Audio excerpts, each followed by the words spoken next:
मेरा नाम है मोहित और आपका स्वागत है हमारे यूट्यूब चैनल यूनिवर्सिटी चैंपियन में। तो जैसा कि आप जानते हो, आपका बीए सेकेंड सेमेस्टर का जो पेपर होता है आधुनिक विश्व का इतिहास, तो ये वीडियो आपका वन शॉट वीडियो होने वाला है। इसके अंदर आपको क्या कराऊंगा मैं, यूनिट फर्स्ट हो गई, चाहे यूनिट सेकेंड हो गई, चाहे यूनिट थर्ड हो गई, चाहे यूनिट फोर हो गई, उसके संबंधित जितने भी जो इंपॉर्टेंट क्वेश्चन है उसका कंप्लीट रिवीजन के रूप में करवा दूंगा। मतलब अगर आप इसको पढ़ लो इस वीडियो को, तो आपकी सारी की सारी यूनिट का पूरा कंप्लीट रिवीजन होने वाला है। और ये इसका पार्ट 2 होने वाला है। पार्ट 1 वीडियो मैंने पहले ही डाल दिया यूट्यूब चैनल पे, जो प्लेलिस्ट है उसका लिंक मैं डिस्क्रिप्शन में दे दूंगा, वहाँ से जाकर अपना पार्ट फर्स्ट पहले ही देख लेना। पहले ये वाला वीडियो देख लो, फिर वो वाला भी देख लेना। दोनों वीडियो अलग अलग हैं, तो अलग अलग तरीके से मैंने रिवीजन कराया है, लेकिन दोनों को आप जरूर से देख लेना। और अगर आप इस वीडियो को देख लेते हो तो चाहे निबंधात्मक प्रश्न आए, चाहे लघुतरात्मक प्रश्न आए और चाहे अति लघुतरात्मक प्रश्न आए, आप जरूर से कर दोगे। तो चलो शुरू करते हैं वीडियो को।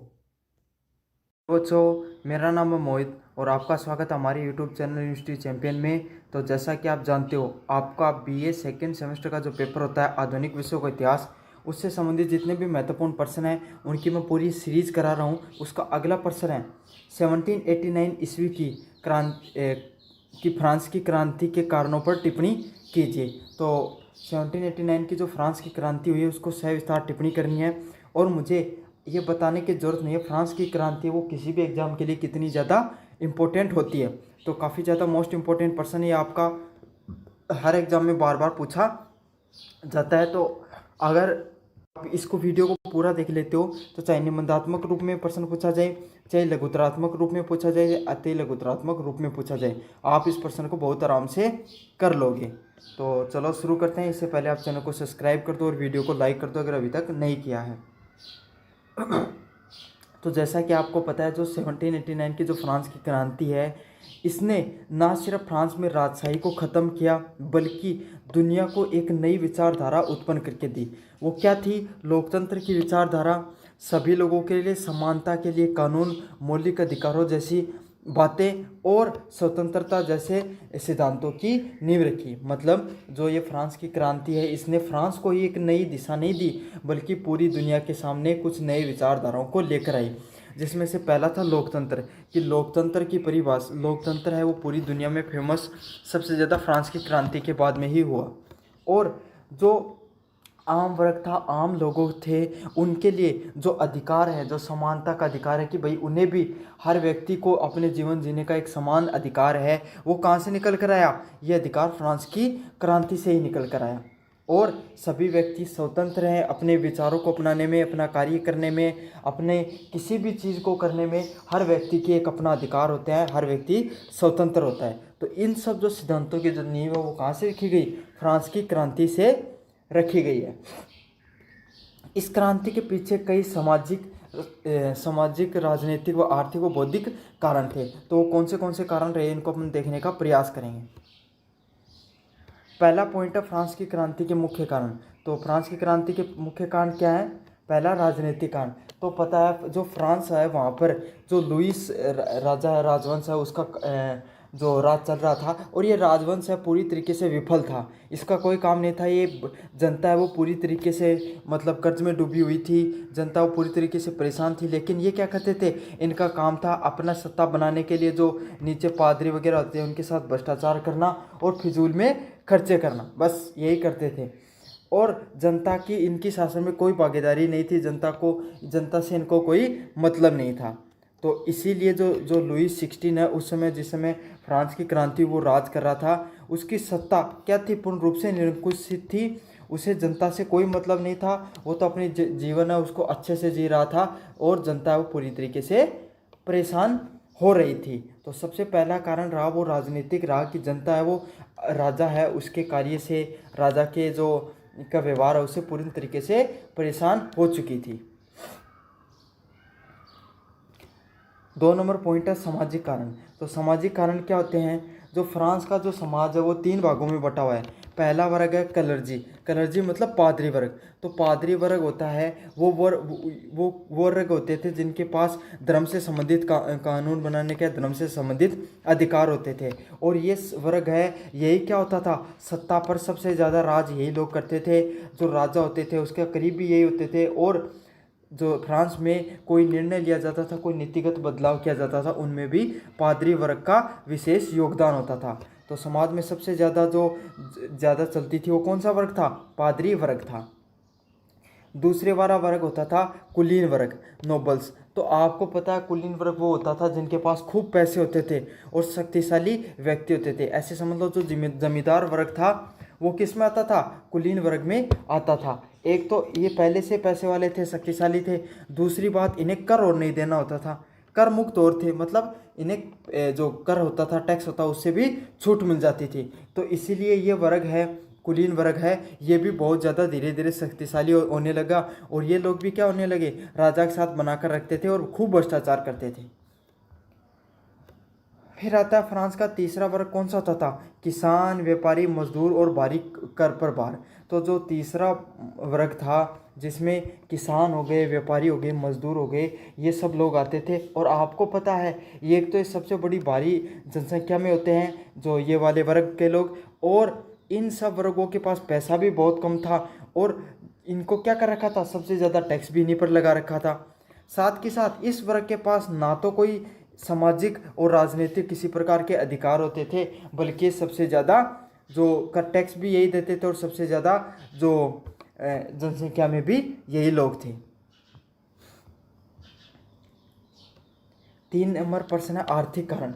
तो फ्रांस की जो क्रांति होने के पीछे तीसरा पॉइंट क्या होता है? आर्थिक कारण। तो फ्रांस की जो अर्थव्यवस्था वो पूर्ण रूप से दिवालिया हो चुकी थी, मतलब हर व्यक्ति है वो पूर्ण रूप से, मतलब फ्रांस की क्रांति है वो, उसमें क्या होता, बहुत ज़्यादा कर्ज में डूब गई थी। जो लुइस जो राजाओं थे, लुइस जो राजवंश था, उसने जो उसकी अर्थव्यवस्था उसको पूर्ण तरीके से चौपट करके रख दिया था।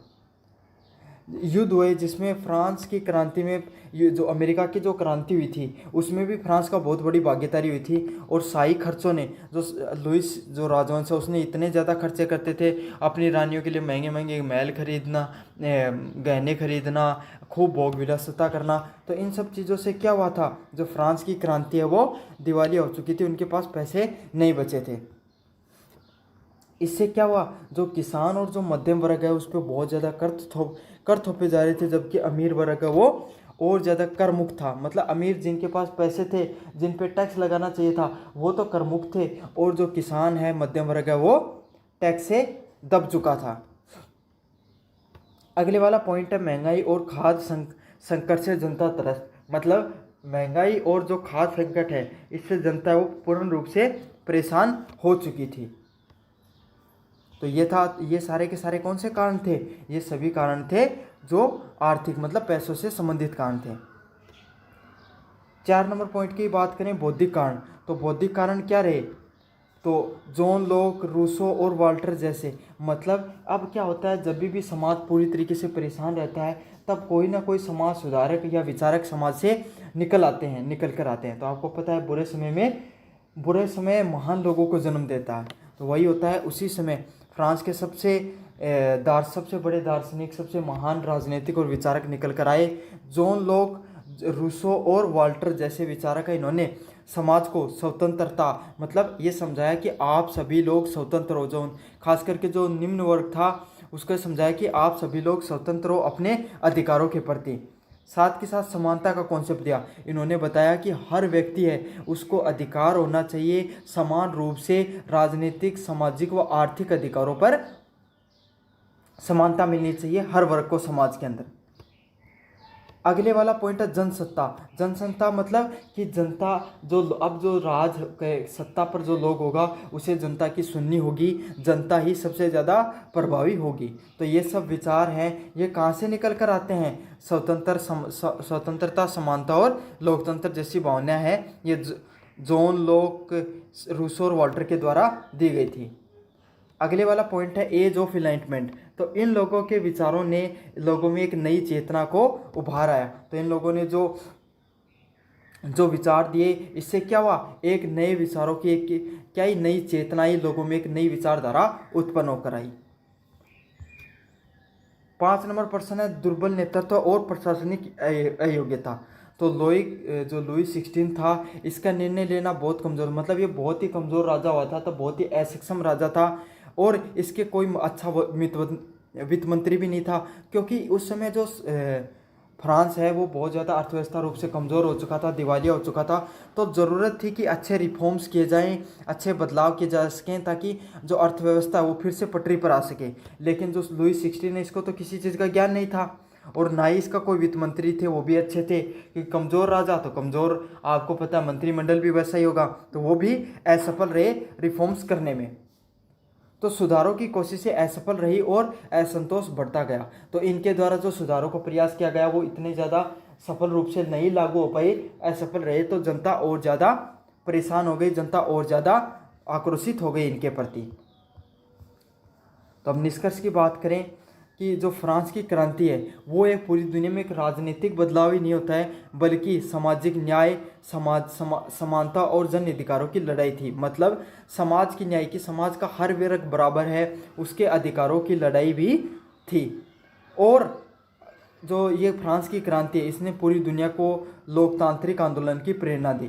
फ्रांस की क्रांति के बाद में पूरी दुनिया में, फ्रांस के बाद में इटली में भी क्रांति देखने को मिलती है, और अलग अलग देशों में भी क्रांति देखने को मिलती हैं। तो पूरी दुनिया में लोकतांत्रिक आंदोलन की शुरुआत कहाँ से होती है? फ्रांस से होती है। यहाँ से स्वतंत्रता, समानता और भ्रातृत्व, लिबर्टी, इक्वलिटी एंड फ्रेटर्निटी के सिद्धांत की स्थापना की गई, और यही भारत के प्रेम्बल में ये शब्द डाले गए हैं। और कहाँ से डाले गए हैं? फ्रांस की क्रांति से ही डाले गए हैं, फ्रांस के संविधान से ही डाले गए हैं। तो ये तो था आपका फ्रांस की क्रांति से संबंधित प्रश्न। आपको कैसा लगा? अगर वीडियो अच्छा लगा तो चैनल को सब्सक्राइब जरूर से करना। धन्यवाद। हेलो बच्चों, मेरा नाम है मोहित और आपका स्वागत है हमारे यूट्यूब चैनल यूनिवर्सिटी चैंपियन में। तो जैसा कि आप जानते हो, आपका बीए सेकंड सेमेस्टर का आधुनिक विश्व का इतिहास, उससे संबंधित महत्वपूर्ण प्रश्न है, उनकी मैं पूरी सीरीज करा रहा हूँ। तो अगला प्रश्न है, औद्योगिक क्रांति के परिवर्तनों ने लोगों की आर्थिक, सामाजिक व राजनीतिक और बौद्धिक जीवन पर क्या प्रभाव डाले? आपको इसकी सविस्तार व्याख्या करनी है। तो औद्योगिक क्रांति ने क्या क्या परिवर्तन किए लोगों के जीवन पर, आर्थिक, सामाजिक और राजनीतिक और बौद्धिक, तो इन सब चीज़ों पर क्या क्या प्रभाव पड़ा, आपको इसके ऊपर व्याख्या करनी है। तो औद्योगिक क्रांति है, ये भी आपको पता बहुत ज़्यादा महत्वपूर्ण प्रश्न है। इससे भी काफ़ी अच्छे अच्छे प्रश्न निकल कर आते हैं अलग अलग यूनिवर्सिटी में भाषा का बदलाव करके। तो आपको क्या करना है, इस वीडियो को पूरा देखना है। पूरा देखोगे तो चाहे प्रश्न लघुतरात्मक रूप में पूछे जाए, चाहे निबंधात्मक रूप में पूछा जाए, चाहे अति लघुतरात्मक रूप में पूछा जाए, आप इस प्रश्न को बहुत अच्छे से कर लोगे। तो चलो शुरू करते हैं। तो इंडस्ट्रियल रिवॉल्यूशन है, ये आपको पता है ये कहाँ से शुरू होती है? ये इंग्लैंड से शुरू होती है। जो 18वीं शताब्दी है वहाँ में इंग्लैंड से शुरू होती है और फिर पूरी दुनिया में धीरे धीरे फैल जाती है। तो इस क्रांति की जो शुरुआत है वो कहाँ से होती है? हस्तशिल्प, मतलब जो कपड़ा बनाते थे, जो कॉटन वगैरह का, उसके मशीनों के साथ इसका प्रयोग से शुरू होती है। उसके बाद में इसका प्रयोग मैन्युफैक्चरिंग में, है ना, परिवहन में, मतलब ट्रांसपोर्ट में, और जीवन के हर पहलू में जो मजदूर थे, जो लोग जो हाथ से काम करते थे, इसका प्रयोग, इसको हटाकर मशीनों ने धीरे धीरे इंसानों की जगह लेना शुरू कर दिया। तो इससे क्या हुआ? यहीं से शुरुआत होती है पूरी दुनिया के अंदर औद्योगिक क्रांति की। मतलब शुरुआत में क्या होते थे, जो मजदूर, जो जमींदार लोग हैं, इनको मजदूर नहीं मिलते थे इंग्लैंड वगैरह में, जो मजदूरी करने के लिए, अनाज निकलाने के लिए, तब वहाँ से निकल कर आता है ये मशीनों का उपयोग इसके अंदर। तो मशीनों का उपयोग वहाँ से निकल कर आता है, और धीरे धीरे जो कॉटन इंडस्ट्रीज हो गई, ट्रांसपोर्ट हो गया, और अलग अलग जीवन के पहलुओं में जहाँ जहाँ मशीनों का उपयोग हो सकता था वहाँ पर मशीनों का उपयोग होना शुरू हो गया। और जो क्रांति है, जो औद्योगिक क्रांति है, वो शुरुआत इंग्लैंड से होती है और फिर पूरी दुनिया में धीरे धीरे फैल जाती है। पहला पॉइंट है आर्थिक जीवन पर प्रभाव। तो जीवन, लोगों के पैसा, लोगों के आर्थिक रूप से कैसे मदद हुई इस क्रांति से, तो इसको देखेंगे। पहला पॉइंट है उत्पादकता में वृद्धि। तो आपको पता है क्या हुआ? मशीनें, कोई इंसान 10 दिन में, जो कोई 10 व्यक्ति मिलकर जिस काम को एक दिन में करते हैं, वही काम आपको पता है मशीन है, वो अकेली मशीन एक दिन में वही काम कर देती है। तो आपको पता है कि जो मशीनों की वजह से सबसे पहले यही फ़ायदा हुआ कि जो उत्पादकता है, मतलब कोई चीज़ पहले 10 चीज़ें बनती थी, वही चीज़ें अब 100 बनने लग गई। तो इससे क्या हुआ? उत्पादकता है उस पर प्रभाव पड़ा, उत्पादकता है वो बड़े पैमाने पर संभव हो गई। इससे क्या हुआ? चीज़ें आसानी से भी मिलने लग गई और सस्ती भी पैदा होने लग गई। तो क्योंकि अब 10 मजदूर काम करेंगे तो उसका 10 दिन का मजदूरी लगेगी, लेकिन मशीन तो एक बार खरीदनी पड़ती है और उसी वही काम उससे ज़्यादा करके दे देती है। तो क्या होने लगा, उत्पादकता भी वृद्धि होने लगी, चीज़ें भी ज़्यादा बनने लगी और सस्ती भी मिलने लगी लोगों को। अगले वाला पॉइंट, नए उद्योगों की स्थापना। तो इससे क्या हुआ, जो अलग अलग प्रकार के नए उद्योग हैं उनकी स्थापना होने शुरू हो गई, जिसमें वस्त्र है, मतलब जो कपड़े बुनने का काम होगा, लोहा हो गया, कोयला हो गया, इस्पात हो गया, मतलब जो कोई और रेल हो गया। तो इन सब ये सब जो भी उद्योग हैं, कपड़ा उद्योग हो गया या फिर जो खनिज निकालने से संबंधित कोई उद्योग हो गया, कोयला उद्योग हो गया, रेल उद्योग हो गया, तो ये सब उद्योग हैं ये जो पहले मजदूरों पर सबसे ज़्यादा निर्भर करते थे, अब उनके अंदर मशीनों का उपयोग में आने लगे और मशीनों ने उस काम को क्या कर दिया, बहुत तेज़ी से करना शुरू कर दिया। अगले वाला पॉइंट है नौकरी के नए अवसर। तो पता है अब धीरे धीरे लोग क्या, शहरीकरण का बढ़ाव मिलने लग गया, तो शहरों में ज़्यादा लोग आने लगे गाँव से छोड़कर, तो नौकरी के नए अवसर भी उत्पन्न होने लगे कि भाई जिन लोगों को मशीनों का ज्ञान था अच्छे से, उनको और ज़्यादा मजदूरी मिलने लग गई। तो इससे क्या होता है, नौकरी के और अधिक अवसर निकल कर आते हैं। अगले वाला पॉइंट है पूंजीवाद का विकास। तो आपको पता है जो बहुत अधिक उत्पादकता होने लगी, उत्पादकता बढ़ने लगी, तो मालिकों को फायदा होने लगा, वो ज़्यादा चीज़ों को बेचकर ज़्यादा पैसे कमाने लगे। अब इससे क्या होता है, जब ज़्यादा पैसा कमाने लगे तो समाज के अंदर पूंजीवाद का विकास होने लगा, मतलब जो पैसे वाले लोग हैं, पूंजीवादी लोग हैं, जो आम लोग हैं, उनके बीच में जो खाई थी वो धीरे धीरे बढ़ती चली गई, क्योंकि औद्योगिक व्यवस्था है वो क्या हो गई, वो उसका और ज़्यादा विस्तार होने लग गया था। अगले वाला पॉइंट है व्यापार और बाजार में वृद्धि। तो उत्पादकता बढ़ाने के लिए जो उत्पादकता बढ़ाने के लिए वहाँ इंग्लैंड के लोग या यूरोप के लोगों ने क्या किया, कच्चा माल की खोज में अलग अलग देशों की खोज करने लगे, जैसे भारत की हो गई, अमेरिका की हो गई, और अलग अलग द्वीपों पर जाने लगे। तब वहाँ से वो क्या करते थे, वहाँ से कच्चा माल उठाकर लाते थे और अपने देश में आकर उसको प्रोडक्ट बनाकर और वहाँ पर सस्ते में बेचकर भी आते थे। तो उन्होंने क्या कर दिया, और पैसा कमाने के लिए, उत्पादकता बढ़ाने के लिए, उनके देश में अगर कच्चा माल नहीं मिलता था तो वो क्या करते थे, अंतर्राष्ट्रीय बाजार में धीरे धीरे जाने लगे, अलग अलग देशों में जाकर खोज करने लगे और वहाँ पर पहुँचकर अपने माल को बेचने लगे। 2 नंबर प्रश्न है सामाजिक जीवन पर प्रभाव। तो लोगों के सामाजिक जीवन पर क्या प्रभाव हुआ, तो इससे समाज में भी नए वर्गों का उदय हुआ, जैसे पूंजीवादी वर्ग हो गया, बुर्जुआ, जिसे कार्ल मार्क्स बुर्जुआ बोलता था, उस वर्ग का निर्माण हुआ। मजदूर वर्ग है उसका एक अलग से निर्माण हुआ। तो पहले क्या होते थे, पहले 2 ही वर्ग होते थे, एक तो जमींदार वर्ग और श्रमिक वर्ग, बस। जिनके पास ज़्यादा ज़मीन होती थी वो जमींदार वर्ग, और जो उनके यहाँ काम करता था वो श्रमिक वर्ग। लेकिन उस समय जमींदारों के पास भी ज़्यादा पैसा नहीं होता था और मजदूरों के पास भी इतना ज़्यादा नहीं होता था, लगभग सभी लोग समान होते थे। लेकिन जो औद्योगिक क्रांति के बाद में एक नए समाज की उत्पन्न होते हैं, वो होता है पूंजीवादी वर्ग। अब पूंजीवादी वर्ग कौन सा होता है, जो लोग श्रमिकों से काम करवाते हैं, जो मालिक होते हैं कंपनी के, वो पूंजीवादी वर्ग के अंतर्गत आते हैं। और श्रमिक वर्ग तो वही है जो उन मालिकों के नीचे काम करते हैं किसी फैक्ट्री में, वो श्रमिक वर्ग के अंतर्गत आते थे। अगले वाला प्रश्न है श्रमिकों का शोषण। तो आपको पता है कोई भी मालिक है वो काम करवाएगा तो वह यही सोचेगा कि सबसे मैं इनसे ज़्यादा से ज़्यादा काम करवा के ज़्यादा से ज़्यादा पैसा कमा सकूं, और इससे क्या हो जाता है, मजदूरों का शोषण होता है और उन्हें जितनी मजदूरी देनी चाहिए वो भी मजदूरी नहीं मिल पाती है। अगले वाला पॉइंट है शहरीकरण। तो अब गांव में क्या, मशीनों के कारण गांव में ज़्यादा रोजगार बचा नहीं था, तो लोग शहरों की तरफ पलायन करने लगे और नए शहरों का निर्माण होने लगा, और शहरों की जनसंख्या वो भी तेज़ी से धीरे धीरे बढ़ने लग गई। अगले वाला पॉइंट है महिलाओं और बच्चों का श्रम। तो कारखानों में महिलाओं और बच्चों के लिए कठिन श्रम लिया गया। तो आपको पता है कारखानों में जो महिलाएं और बच्चे हैं वो भी कार्य करने लगे, उनका जो श्रम होता था, उनका काम होता था, वो भी बहुत ज़्यादा पुरुषों के बराबर कठिन ही होता था। ऐसा नहीं था कि उनके लिए काम था वो आसान था। ठीक है, समस्याएं तो झुग्गी झोपड़ियों का विकास हुआ, भीड़, गंदगी और स्वास्थ्य जैसी समस्याएं वो भी बढ़ती हैं, क्योंकि सभी लोग जो गांव से आते थे शहरों में उनके पास बढ़िया मकान नहीं होता था, तो झुग्गी झोपड़ियों में रहने लग गए, जो भीड़ भाड़ में और गंदगी जैसी समस्याएं हैं वो बढ़ती हैं।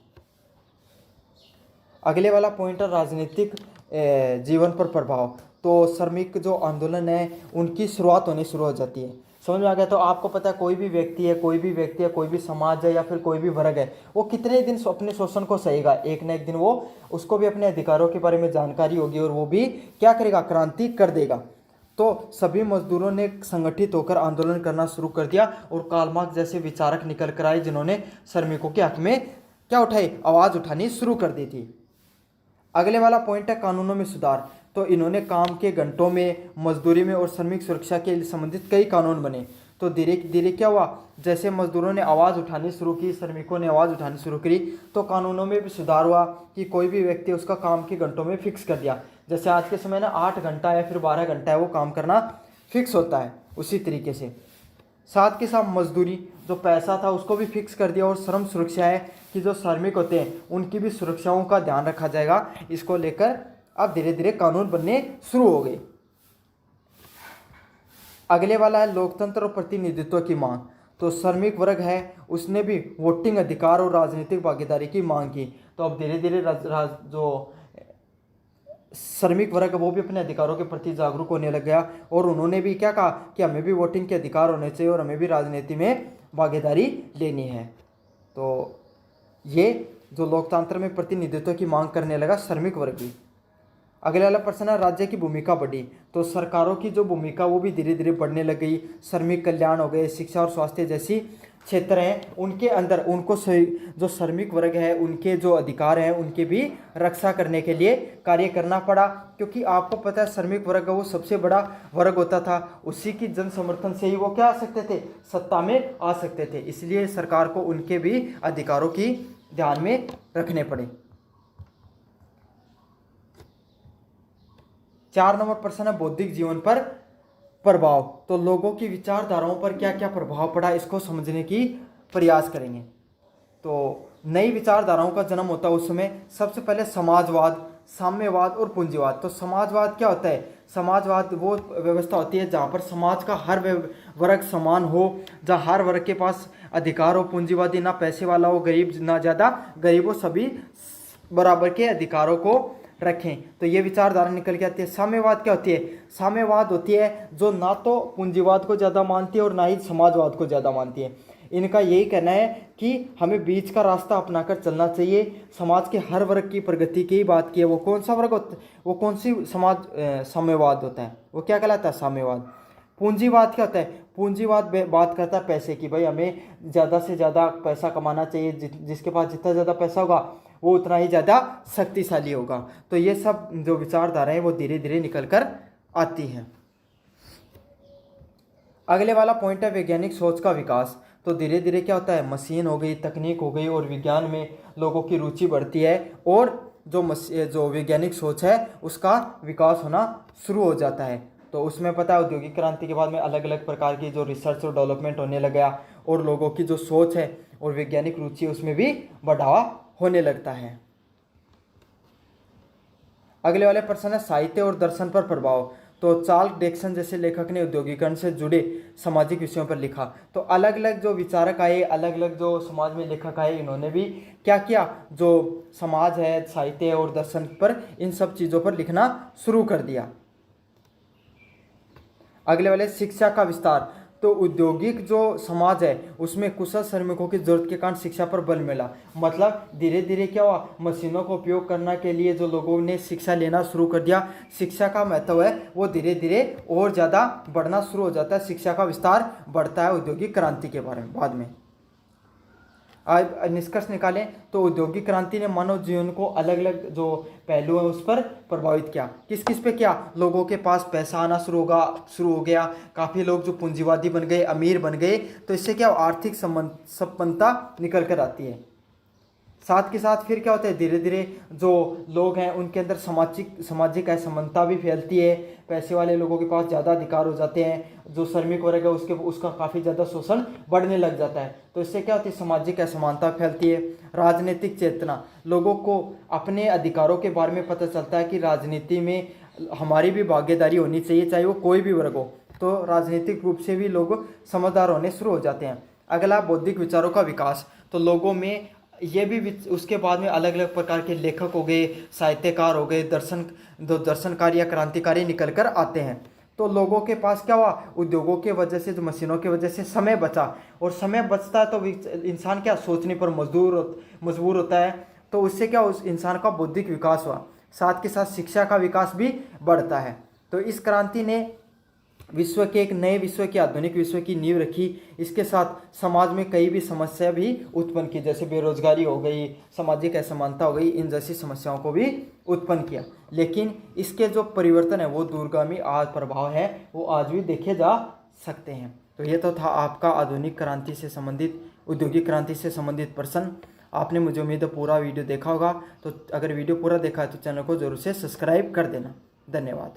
बच्चों, मेरा नाम है मोहित और आपका स्वागत है हमारे यूट्यूब चैनल हिस्ट्री चैंपियन में। तो जैसा कि आप जानते हो, आपका बीए सेकेंड सेमेस्टर का जो इतिहास का पेपर होता है, आधुनिक विश्व का इतिहास, इससे संबंधित महत्वपूर्ण प्रश्नों की मैं पूरी सीरीज करा रहा हूँ। इसका अगला प्रश्न है, जापान के विश्व शक्ति के उत्थान के विभिन्न चरणों का वर्णन कीजिए। तो जापान है वो पूरी दुनिया में विश्व शक्ति के रूप में उभर कर आता है, उसके अलग अलग चरण होते हैं, उसको आपको अच्छे से वर्णन करना है। तो आपको पता है, हिरोशिमा नागासाकी पे परमाणु बम डालने से पहले जापान है वो चीन की तरह साम्राज्यवादी नीति में विश्वास करता था। वो भी क्या कर देता था, दूसरे देशों पर आक्रमण करो, उस पर राज करो, इस सब नीति पर कार्य करता था। तो यही है कि एक जापान बहुत छोटा सा देश होकर भी इतना शक्तिशाली देश के रूप में कैसे उभर कर आता है, हमें इस पर सविस्तार टिप्पणी करनी है। काफ़ी ज़्यादा मोस्ट इंपॉर्टेंट प्रश्न है ये भी। तो चलो शुरू करते हैं अपन। अगर ये वीडियो पूरा देख लोगे तो निबंधात्मक रूप में प्रश्न आए, चाहे लघुतरात्मक रूप में आए, चाहे अति लघुतरात्मक रूप में प्रश्न आए, आप इसको कर दोगे। तो चलो शुरू करें। इससे पहले आप चैनल को सब्सक्राइब कर दो और वीडियो को लाइक जरूर से कर देना, चैनल को सब्सक्राइब कर देना। तो जापान है, आपको पता है, एक द्विपक्षीय, मतलब एक अलग अलग छोटे छोटे आइलैंडों से मिलकर हुआ एक राष्ट्र होते हुए 19वीं और 20वीं शताब्दी में सबसे ज़्यादा विकसित देशों में से एक था। और ये उस समय की, जो आज के समय जो चीन की वैल्यू है, आज के समय में जो देशों की, जो भारत में बड़े बड़े विकसित देशों की वैल्यू है, इंग्लैंड हो गया या फिर जो अमेरिका हो गया, उतना ज़्यादा ये मजबूत था उसमें। ठीक है, इसके पीछे क्या कारण था, औद्योगिक आधुनिकीकरण की नीति, मतलब उसने आधुनिक नीतियों को अपनाया और सेना का विकास किया, सैन्य विकास किया और राष्ट्रीय एकता पर फोकस किया। तो जापान है, उसकी इतनी आधुनिक विकास के पीछे क्या क्या कारण रहे कि वो आधुनिकीकरण की नीति को अपनाया, सैन्य विकास को अपनाया और राष्ट्रीय एकता पर उसने कार्य किया। तो इन सब चीज़ों के कारण क्या, आधुनिकीकरण के पास, उसके पास खूब पैसा आया, इंडस्ट्रियल रिवॉल्यूशन पे उसने ध्यान दिया, शिक्षा पर खूब कार्य किया, खूब पैसा जो सेना पर इन्वेस्ट किया। तो इससे क्या, वो धीरे धीरे शक्तिशाली होता चला गया। तो इसमें पहला है मेइजी पुनः स्थापन। तो मेइजी रिस्टोरेशन होता है कब 1668 के अंदर, वो पहला कारण होता है। तो आपको पता है, जो वहाँ का जो 19वीं शताब्दी के अंदर जो वहाँ का सम्राट है मेइजी ने क्या किया, जापान की जो परंपरा थी उसको, सामंतवादी व्यवस्था को ख़त्म कर दिया। मतलब जो जमींदार वर्ग था या फिर जो सामंतवादी जो लोग थे जिनके पास खूब पैसा वो था, उनकी उस परंपरा थी, उस परंपरा को क्या कर दिया, उन्होंने ख़त्म कर दिया। और इन्होंने उन्होंने जो उस समय पश्चिमी देशों की जो नीतियाँ चल रही थी, आधुनिकीकरण की नीतियाँ, तकनीक, उनको अपनाना शुरू कर दिया। तो उसने उसी समय से देश के विकास पर कार्य करना शुरू किया कि हम पश्चिमी देश जो इतना ज़्यादा विकास कर रहे हैं औद्योगिक क्रांति के बाद में, तो हम भी उनकी जो नई तकनीक है, उनकी जो नीतियाँ, उसको अपनाना शुरू कर देंगे। जापान है, उसने शिक्षा, उद्योग, सेना और प्रशासन में धीरे धीरे सुधार करने शुरू किए। तो जो जापान है उसने वही शिक्षा पर कार्य किया, उद्योगों पर कार्य किया, सेना और प्रशासन में धीरे धीरे सुधार करने शुरू किए। और इन सुधारों के बदौलत ही जापान है वो धीरे धीरे और शक्तिशाली होता चला गया। ठीक है, तो उसने मेइजी रिवॉल्यूशन था, उसमें उसने किस नारे को दिया, rich nation and strong army, मतलब एक पैसे वाला धनी देश बनो और अपने खुद के देश की मजबूत आर्मी को बनाओ। 2 नंबर पॉइंट है औद्योगिकरण और आधुनिकीकरण। तो इस जो 1868 है और 1905 के बीच में जो जापान है उसने एक जो नीति को अपनाया, उसका क्या नाम था, औद्योगिकरण, इंडस्ट्रियलाइजेशन एंड आधुनिकीकरण, मतलब रिवॉल्यूशन।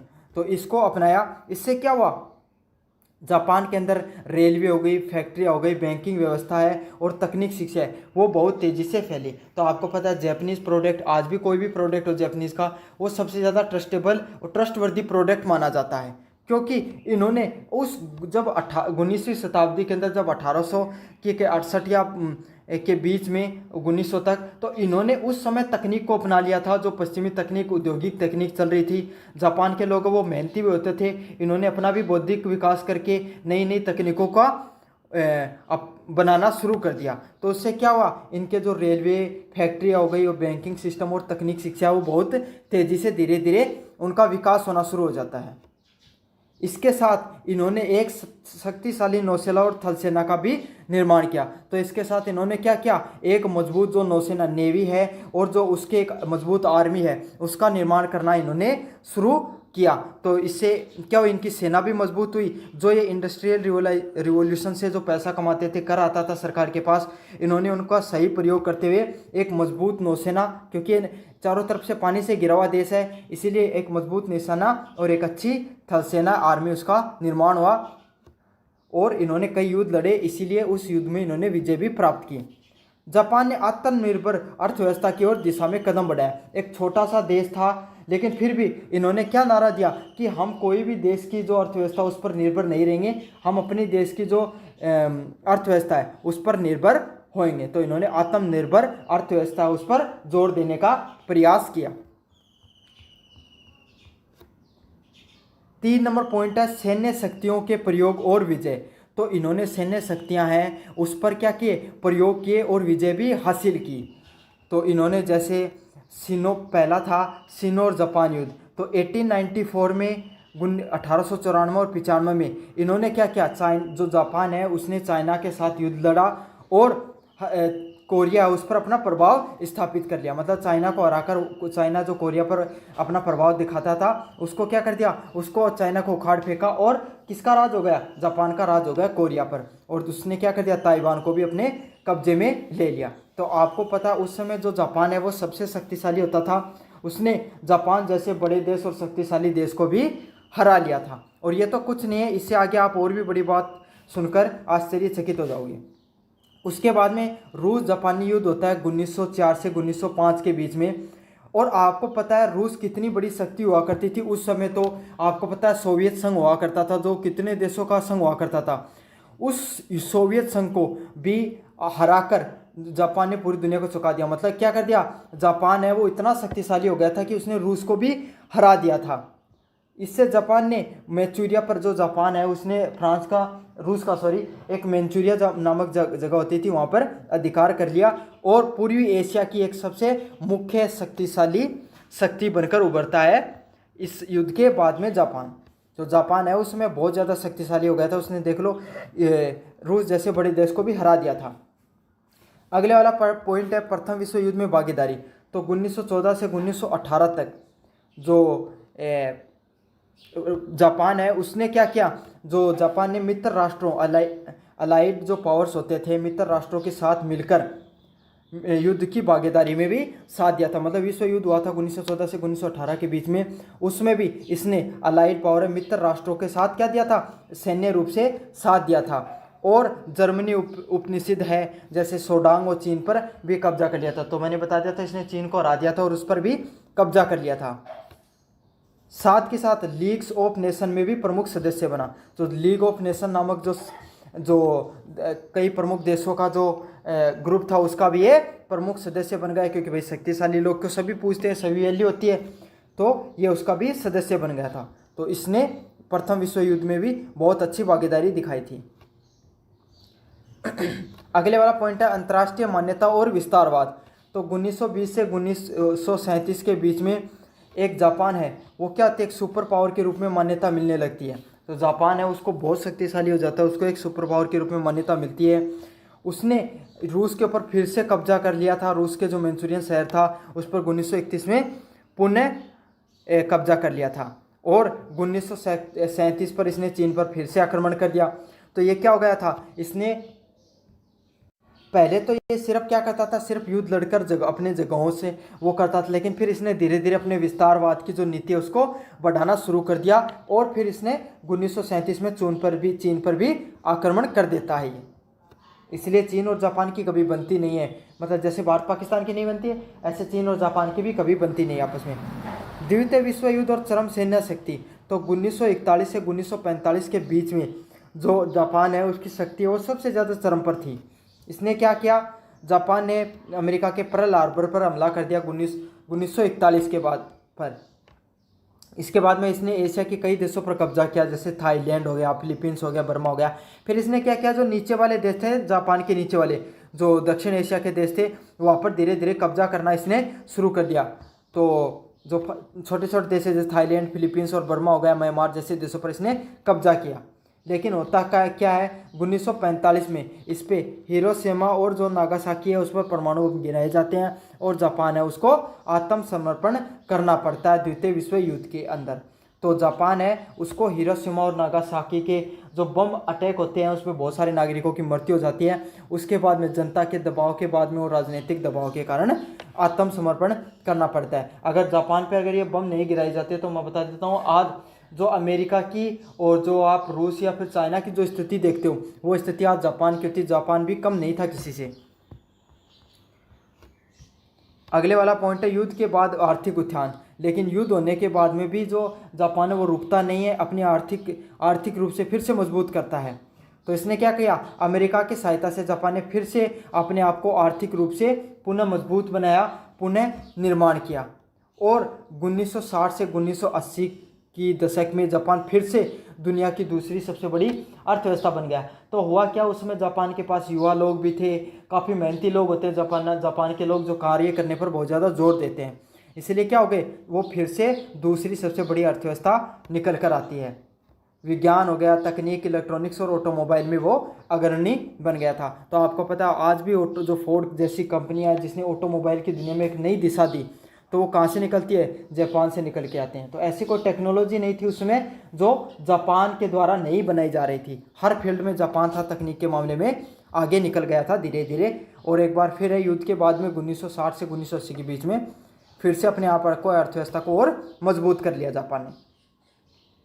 अगला पॉइंट है, जापान ने सैन्य सुधार, आधुनिकीकरण और आर्थिक विकास के बल पर विश्व शक्ति बनने का मार्ग तय किया। तो जापान है उसने सैन्य शक्तियाँ और आधुनिकीकरण के आधार पर आर्थिक जो विकास है उस पर जोर दिया। और यह एक एशिया का एकमात्र देश था जिसने 19वीं शताब्दी में पश्चिमी देशों की बराबरी की। तो यही एकमात्र ऐसा देश था 19वीं शताब्दी में जिसने 1900 शताब्दी के अंदर जब एशिया के देश जो उपनिषद काल का मतलब पश्चिमी सभ्यता के पश्चिमी लोगों का क्या हो चुके थे, गुलाम बनते जा रहे थे, उस समय सिर्फ एकमात्र एशिया देश था जिसने इनको जो पश्चिमी लोग थे इनके कदम से कदम मिलाकर इनकी बराबरी की। और 20वीं शताब्दी में तो ये सुपर पावर बनकर उभरता है। तो ये होती है जापान की विश्व शक्ति के उत्थान बनने की जो विभिन्न चरण है उस पर अपन ने इस पर्सन को देखा। मुझे उम्मीद है वीडियो आपने पूरा देखा होगा। तो आपको पर्सन अच्छा लगा तो चैनल को जरूर से सब्सक्राइब करना। तो मेरा नाम है मोहित और आपका स्वागत है हमारे यूट्यूब चैनल यूनिवर्सिटी चैंपियन में। तो जैसा कि आप जानते हो आपका बीए सेकेंड सेमेस्टर का आधुनिक विश्व का इतिहास, इससे संबंधित जो पेपर होने वाला है उससे संबंधित मैं सभी महत्वपूर्ण प्रश्नों को आपके सामने लेकर आया हूं।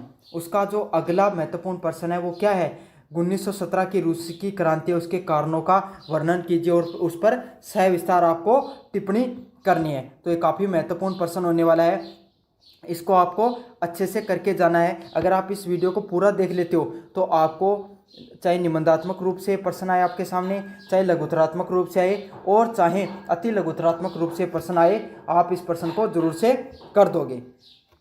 तो सबसे पहले बात करें 1917 की तो 1917 की जो रूस की क्रांति होती है ये सिर्फ एक राजनीतिक क्रांति है। वो सिर्फ रूस तक ही सीमित नहीं रहती है, बल्कि इस क्रांति ने जो टेसार जो शासन था, जार शासन था रूस के अंदर, उसको अंत किया और पूरी दुनिया के अंदर उसके बाद में जो रूस है वहाँ पर एक साम्यवादी कम्युनिस्ट शासन है उसकी शुरुआत होती है और पूरी दुनिया के अंदर कम्युनिस्टिज्म साम्यवादी समस्या जो शासन है, साम्यवादी जो परंपराएं हैं, साम्यवादी जो व्यवस्था है, वो कहाँ से निकल कर आती है? रूस से निकल कर आती है। तो पूरी दुनिया को जो साम्यवादी जो व्यवस्था है उसके बारे में बताने का कार्य किसने किया? रूस की क्रांति ने किया था। और ये जो क्रांति है इसने न केवल रूस में बल्कि पूरे विश्व की राजनीति में भी बहुत बड़ा योगदान दिया, बहुत बड़ा बदलाव में राजनीतिक रूप से प्रभावित हुए लोग इससे। तो रूस की जो क्रांति है वो एक क्रांति नहीं होती है, वो दो क्रांतियों के रूप में देखा जाता है रूस की क्रांति को। सबसे पहले जो क्रांति है उसकी शुरुआत होती है फरवरी क्रांति के नाम से जिसे जाना जाता है। वो कब होती है? 1917 के मार्च में होती है और उसको फरवरी क्रांति के नाम से जाना जाता है। तो इसमें क्या होता है, वहाँ का जो राजा होता है जार निकोलस द्वितीय, उसका क्या कर दिया जाता है? उसको सत्ता से बेदखल कर दिया जाता है, उसको सत्ता से उखाड़ कर फेंक दिया जाता है। तो जो मार्च की क्रांति है या फरवरी क्रांति जिसको नाम से जानते हैं, उस समय क्या होता है, जो वहाँ का जो राजा था जार निकोलस उसको सत्ता से बेदखल करने का कार्य किया जाता है। फिर अगली क्रांति निकल के आती है अक्टूबर की क्रांति। तो अक्टूबर की क्रांति होती है उस समय जो लेनिन के नेतृत्व में की जाती है और बेलोसेविकों को की सत्ता पर कब्जा कर लिया जाता है। तो ये दो क्रांतियां निकल कर आती है रूस की क्रांति में, जिनका बहुत अधिक महत्वपूर्ण योगदान रहता है। अब है रूस की क्रांति के प्रमुख कारण। तो रूस की क्रांति है उसके प्रमुख कारण क्या क्या रहते हैं? तो पहला कारण है, जो सबसे प्रमुख कारण है जो रूस की क्रांति है वो होती है, और जनता में आक्रोश क्यों फैलता है रूस की जनता में, इसको अपन समझने का प्रयास करेंगे।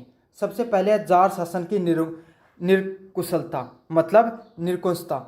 जो जार शासक था, जो वहाँ पे जार जो साम्राज्य था, राजवंश था, वो राज करता था रूस के ऊपर, उसका क्या करता था, वो एकदम एक तो अयोग्य था, वो तो ना तो जनता की कोई सुनता था, ना जनता के लिए कोई कार्य करता था, और एक असक्षम और था सत्ता को चलाने के लिए। साथ के साथ वो पूरे तरीके से एक तानाशाही शासक भी था।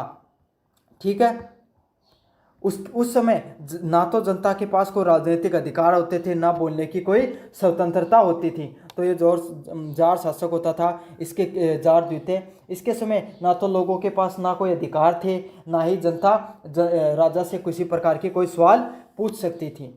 तो इससे क्या हुआ, जनता में धीरे धीरे अपने अधिकारों के प्रति, आपको पता है उस समय फ्रांस की क्रांति हुई, इटली की क्रांति हुई, अमेरिका की क्रांति हुई, तो इसने जो रूस के लोग हैं उनके भी विचारधारा को बदलने का प्रयास किया। उन लोगों में विद्रोह की भावना बढ़ दी जार साम्राज्य के प्रति। अगले वाला पॉइंट है कृषि और किसानों की दुर्दशा। तो उस समय क्या होता था, उस समय जो रूस के किसान थे वो अधिकतर किसान कैसे थे, गरीब थे, अशिक्षित थे और भूमिहीन थे। तो उस समय जो किसान थे उनकी बहुत बुरी दुर्दशा थी रूस के अंदर। उसमें लगभग जो किसान थे वो बहुत ज़्यादा गरीब थे, अशिक्षित थे, उनके पास बहुत ज़्यादा भूमि भी नहीं थी। तो इसी के कारण जो रूस के लोग हैं वो बहुत ज़्यादा परेशान हो रखे थे, क्योंकि गरीब, अशिक्षा और जो भूमिहीनता थी, मजदूर वर्ग को, श्रमिक वर्ग को काफ़ी ज़्यादा जो उनकी अर्थव्यवस्था नहीं बढ़ रही थी। तो गरीबी के कारण लोगों के जीवन वो दुर्भर होता जा रहा था और वो धीरे धीरे और ज़्यादा परेशान होते चले गए और विद्रोह की भावना उनके अंदर और बढ़ती चली गई। अगले वाला पॉइंट क्या है, साथ के साथ जो सामंतवादी जो जमींदारी प्रथा वो भी खत्म नहीं की गई थी। इसलिए जो जमींदार वर्ग था, वो जो श्रमिक वर्ग था, जो पैसे वाले लोग थे, वो श्रमिकों पर और जो गरीब लोग हैं उन पर क्या करते थे, अत्याचार करते थे श्रम के नाम पर। जो वो चाहते थे उतनी देर उनसे श्रम कराते थे, समय पर पैसा नहीं देते थे, मजदूरी भी बहुत कम देते थे। तो इस कारण जो कृषि है और किसानों की दुर्दशा ने भी वहाँ पर क्रांति करने में महत्वपूर्ण योगदान दिया। अगले वाला पॉइंट है औद्योगिक श्रमिकों की खराब स्थिति। तो उद्योगों में जो मजदूर हैं उनकी स्थिति है वो बहुत ज़्यादा खराब थी, क्योंकि मजदूरों को उस समय लंबे समय तक काम करना पड़ता था। और क्योंकि वहाँ उस समय क्या था, कोई भी मजदूरों से संबंधित, श्रमिकों से संबंधित कानून नहीं बनाए गए थे, क्योंकि राजशाही तंत्र था, उसमें जनता का इतना ज़्यादा ध्यान नहीं रखा जाता था।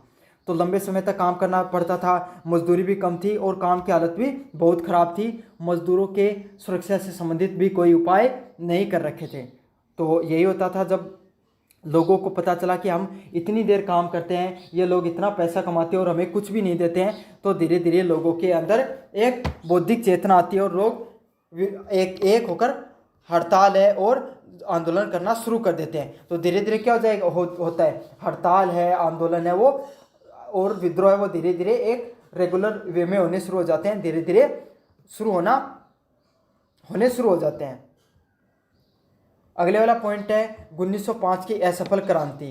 तो 1905 है उसको खूनी रविवार के मतलब खूनी रविवार के नाम से जाना जाता है, जिसने जनता को गुस्से में भर दिया।